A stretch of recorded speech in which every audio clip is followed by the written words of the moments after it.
ಚೌಡೇಶ್ವರಿ ತಾಯಿಗೆ ಕೈ ಮುಗ್ದು ಒಂದು ಬಿಸ್ಕೆಟ್ ಪ್ಯಾಕ್ ಎತ್ಕೊಂಡು ಸೀದಾ ಹೋದೆ. ನಮ್ಮ ಅದ್ದೇನಹಳ್ಳಿ ಆಚೆ ಹತ್ರ ಫುಲ್ ರೋಡೆಲ್ಲ ಹಾಕಿ ಫುಲ್ ಎಲ್ಲ ಟ್ರಾಫಿಕ್ ಮಾಡಿದರು ನೋಡಿ. ಬಸ್ ಅಷ್ಟು ದೂರ ನಿಲ್ಸವ್ರೆ. ಬಸ್ ಹತ್ರ ಹೋಗೋಷ್ಟರಲ್ಲಿ ನಮ್ಮ ವಿಧಾನಸೌಧ ಬಸ್ ಟರ್ನಿಂಗ್ ಹೊಡಿತು. ಫುಲ್ ಎಲ್ಲ ಅದಕ್ಕೆ ಹಾಕ್ಬಿಟ್ಟು ನಮ್ಮ ಬಸ್ಸೆಲ್ಲ ಫುಲ್ ಖಾಲಿ ಗೈಸ್ ಸುಪ್ಪಿ. ಹಾಗೆ ಬರ್ತಾ ಇನ್ಫೋಸಿಸ್ ರೀಚ್ ಆದ್ರಿ. ಇನ್ಫೋಸಿಸ್ ಮುಂದೆ ಇರೋ ಈ ನಮ್ಮ ಅಮೆಝಾನ್ ಕಡೆಯಲ್ಲಿ ನಡ್ಕೊಂಡು ಸೀದಾ ಹೋಗಿದ್ರಿ ಕಾಲೇಜ್ಗೆ. ಆಯಿತು. ಆಮೇಲೆ ಫಸ್ಟ್ ಕ್ಲಾಸಲ್ಲಿ ನಮ್ಮ ರವಿ ಮತ್ತು ಅಭಿಷೇಕ್ ಒಂದೊಳ್ಳೆ ಪ್ರೆಸೆಂಟೇಷನ್ ಕೊಟ್ಟರು. ಅವ್ರದ್ದಾದ್ಮೇಲೆ ನಮ್ಮ ಚಂದನ್ ಡಿಶಿ ಆಡೋಕ್ಕಿಳಿದ್ರು. ಚಂದನ್ ಅಂತೂ ಫುಲ್ ಇಳಿಸಿ ಎಲ್ಲ ಫುಲ್ಲು ಇಂಪ್ರೆಸ್ ಮಾಡ್ಬಿಟ್ಟ ಮ್ಯಾಮ್ನ.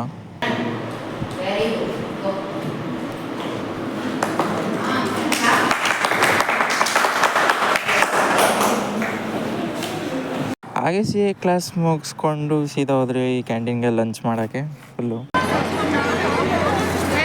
ಶೂಟ್ ಮಾಡಿ ಸಾಯಿಸ್ಬಿಡ್ತೀನಿ. ಇರಿಟೇಷನ್ ಕಣ್ರಿ, ಕಳ್ಸಿ ಆಚೆ. ಲಂಚ್ ಆದಮೇಲೆ ಅಕ್ಕನ ಪ್ರೆಸೆಂಟೇಷನು ಆದಮೇಲೆ ನಮ್ಮ ಬಾಯ್ಸ್ ಗೊತ್ತಲ್ಲ, ನಾವು ಲಾಸ್ಟ್ ಬೆಂಚಲ್ಲಿ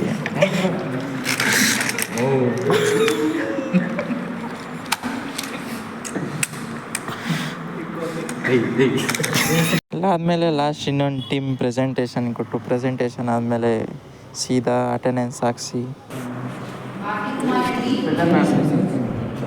ಓ ದೇವ್ರೆ, ಇವತ್ತು ಟ್ರಾಫಿಕ್ ಜಾಮ್ ಅಂದರೆ ಇವತ್ತು ನನ್ನ ಕಾಲು ನೋಡ್ತಾ ಇದೆ ಗೈಸ್. ನಡ್ಕೊಂಡಂತೂ ಹೋಗಲ್ಲ ನಾನು, ಇದೇ ಬಸ್ ಸ್ಟಾಪ್, ಇಲ್ಲಿಂದನೇ ಹೋಗೋದು.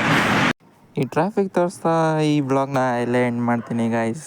ಬಾಯ್ ಅಷ್ಟೇ.